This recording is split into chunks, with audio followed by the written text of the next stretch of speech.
So over the next 18 months, we have got some fantastic international football to look forward to. We've got the Euros out in the summer, of course, Copa America as well. And of course, next year, we've got the big one, is the World Cup.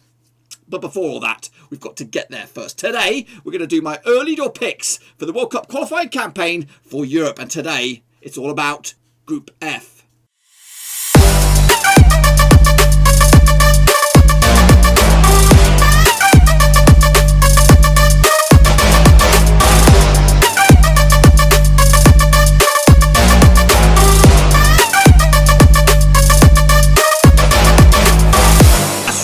Once again with another prediction show. Today we're taking a look at the World Cup qualifying campaign for Europe, and we'll get to that in just 1 second. If you're new to the channel, I'm asking you, where the heck have you been, boys? Smash your subscribe button to get your bang up to date with all things World Cup related, Blackburn Rovers related, world football related. We're going to go here under one Ruski. That's right, folks. So over the next few days, we're going to be taking a look at each and every one of the groups that apply to Europe as we get closer to the tournament itself. Now, of course, I will be doing match day by match day predictions for the World Cup qualifying campaign as they come along, but these are my early door indications as to who I think will go through to next year. I said next year's 2022 World Cup out in Qatar. Now we'll talk all about that in a minute. Of course, I want a big shout out to the Patreons. That's right, the VIP band of brothers supporting the channel behind the scenes. If you are interested in becoming the latest member of that band, check out that link down below. That's in the description, patreon.com/Roverseas. Now, before all that, let's get into talk about the next round of matches, of course, and of course we're going to kick it off right here, right now. But before we take a look at the Group F matches, was of course take a look at the Group F nations. Of course, who will be the likely lads to go through. This one's quite tight.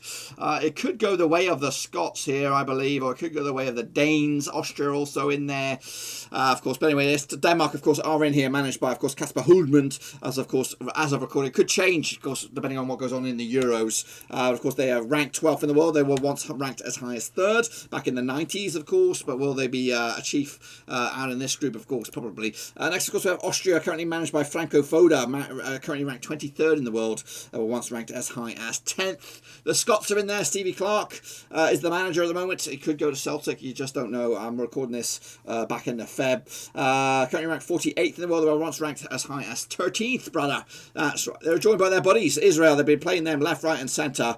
They're currently managed by Wilbraham Ruffensteiner. They used to be ranked as high as 15, but they're currently ranked 87th in the world. Alongside them as a chief whipping boys, it's the Faroe Islands, managed by Håkan Eriksson, ranked 107th in the world. They were once ranked at the dizzy height of 74th. And of course, these guys are the chief whipping boys. It's Moldova, that's right, managed by Roberto Bundin, currently ranked at 177th in the world, highest rank of 37th.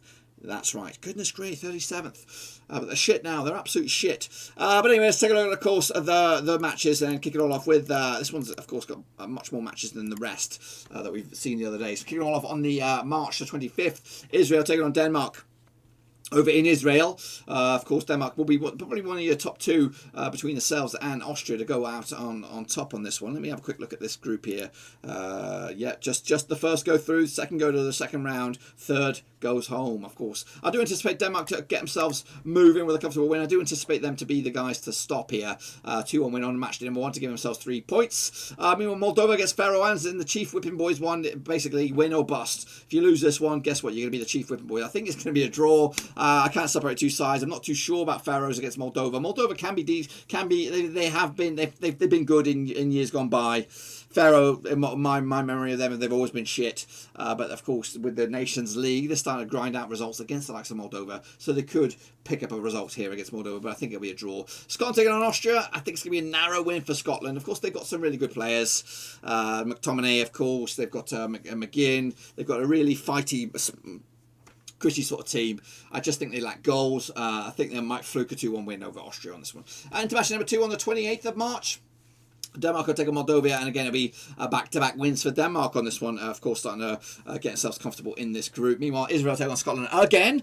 They played each other a bazillion times over the past few seasons, and I think Scotland will get the edge on this one with the 2-1 win over Israel to make it back-to-back wins, and of course, back-to-back keeping the heat on Denmark. Austria, though, will take on the Faroes on the same match day on the 28th of March, and they'll get themselves their first win in the campaign, a comfortable 3-0 win over the Faroes. And of course, ending the month of March, of course, there'll be a difficult match between Moldova and Israel, but I think the Israelis will get this one with a 1-0 win Not big, not impressive, but just enough to get 3 points. And, of course, their first points of the campaign. Austria, though, taking on Denmark. Big one, this one. Of course, in Austria, same match day number 3. And it'll be a 2-2 bloody draw. First points drop for the Danes. And, of course, Austria also dropping a couple of points as well. Dropping further more points. And it leaves Scotland a humongous chance to, of course, get control of this group as they take on the Faroes. They'll lose this one. No, they won't. They'll get the win with a 3-0 win over the Faroes in Scotland. Of course, move to the top of the pops. But how long will that last? Not very long, of course, because they'll take on the Danes, of course, in September, and the Danes will come out on top with a 2-0 win over in Denmark, of course, make it, of course, get back to winning ways. Unbeaten still, just to drop points against Austria, first defeat, and first drop points for Scotland on this one. So kicking off further into the same match day, of course, 1st of September, Faroes taking on Israel. It'll be a 2-1 win for Israel, get themselves their second win of the campaign. Their first was against Moldova, this one against Faroes, and both of them back-to-back on the road. As for Moldova, they'll take on Austria again, same match day on the 1st of September, and another win for Austria. Makes it nice and congested in that top 2 or 3 there. Into the month of September, we continue. Faroes taking on their Danes, and once again, Denmark will come out top with another win and a clean sheet to boot, to give themselves the full scope of the thing, and of course, looking like they're taking control of Group F. Kicking off further, Israel taking on Austria. Same match, there'll be a point in the bag there, though, for Israel. A couple of other points dropped there for Austria. Of course, their second dropped points.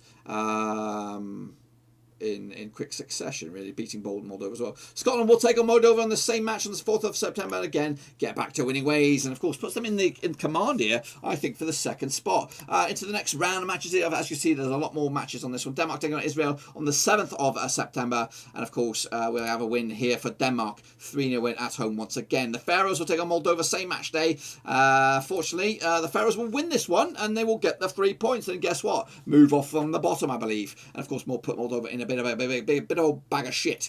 Next up, same match day, 7th of September, must-win game, I think, for Scotland, but they'll lose this one, 2-0 in the end for Austria, which puts them right back in command, I think. Do they have to take it on each other again? No, but Scotland take on Denmark right at the death here. Faroes take on Austria into match day number whatever it is on the 9th of October. The Faroes will lose this one quite convincingly, and it's a back-to-back wins for Austria here, and back-to-back clean sheets to maybe just peaking at the right time. Moldova against Denmark, and again, the Danes look faultless here with another 2-0 win on the road, and I don't anticipate anything too problematic for the Danes. The Scots will take on Israel, of course, familiar opponents, and again, Scotland will take the 3 points and again put them right back in contention with, of course, Austria for second honours. And of course, the final 3 here, Denmark taking on Austria. Of course, earlier I think Austria might have picked a draw against Denmark in Austria, but this time they'll lose, which gives Scotland the belief that, you know what, we might just nick this. Faroes will take on Scotland in the Faroes, and of course, this is a game that Scotland could fluff their lines. The Scotland of the past will screw that one up, but this time Scotland will get over the line with a 2-0 win. Israel will take on Moldova. Of course, this one will take place in Israel, and of course, Israel will get the W on this one. Of course, maybe, securing themselves into 3rd spot. Into the penultimate games here, into the month of November. The Danes take on the Faroes. Nailed on home win, of course. Big one as well. Big muscle flex as well from the Danes. 4-0 in the end. Moldova will host the Scots as well. Same match day. Scotland should have enough. 2-0. Clinical. That's what they need. And Austria taking on Israel in their penultimate match day. And it's a must win for Austria. And it is 2-0 on the end. And here we go. The final game. Israel taking on the Faroes. Should be nailed on for Israel to take the 3 points. Back-to-back wins for them. Austria take on Moldova. Should be back-to-back wins there for Austria as well. But the big one. Can Scotland get anything? A point will do absolutely the world of good against Denmark. It might not go this way, because there might be so much riding on it that Scotland might sit it out for or might even nick a win. But I've gone with a draw on this one, which could give them the belief that they might nick second spot here over the likes of Austria. Into 6th spot, I've got Moldova, just the 1 point for me. Moldova into 5th spot will be the Faroes, 1 win, 1 draw. Move the bloody chains for them. Into 4th, it is Israel, comfortably in there. 4 wins, 1 draw, 5 defeats on the bag. And of course, into 3rd, it is Austria. Yes, 6 wins, 2 defeats, 2 draws, 20 points in the bag. But the Scots nick it by 22 points. Get in my veins. That's what I'm talking about. Big wins for them. But of course, Denmark running away with it. Did not taste defeat. That's what I think will happen now in Group F. Be sure to get your own picks in, of course, down below. Now, what about the bookies? They probably won't go with me, because I am looking at this with Scottish tinted glasses. Moldova are favourites to be rooted to the foot of the table with, of course, 250 to 1, of course, 101 to Faroes. They are your 5th favourites. Israel are 33 to 1, 4th favourites. The Scots are actually 3rd favourites, 10 to 1. Austria 6 to 5. They are 2nd favourites. 11 to 10 on is your Danes. They are nailed on to be group winners out in Group F. Again, be sure to get your picks in nice and early for this one, and tomorrow we'll do it all again for Group G That's pretty much all I've got for you today, folks. Hopefully you enjoyed the video. If you did, smash the old thumbs up. But if you're new, smash your subscribe button to get your bang out today with all things Blackburn Rovers related, World Cup related, World Football related. We're going to go here under one roof. And once again, I want to reiterate that I will be covering each and every one of the World Cup qualifying campaign matches for Europe as we get closer to them. So make sure you track back for that. So make sure you smash the subscribe, smash the little bell as well, so you don't miss a beat. And of course, we'll be covering the World Cup when it comes back around, of course, next season. Hopefully you enjoy this one. Please check out the links down below. I'm on Twitter, I'm on Facebook. And again, if you want to support the channel in another way, you could become the latest member of the band in the old patreon.com/receipts. That's the link down there. Check it all out. But until then, hopefully your team and your country makes it through to the World Cup. But if not, support the next best thing. Anyway, until then though, I'll see you all next time. Smash the thumbs up, smash subscribe. Till then, I'm out.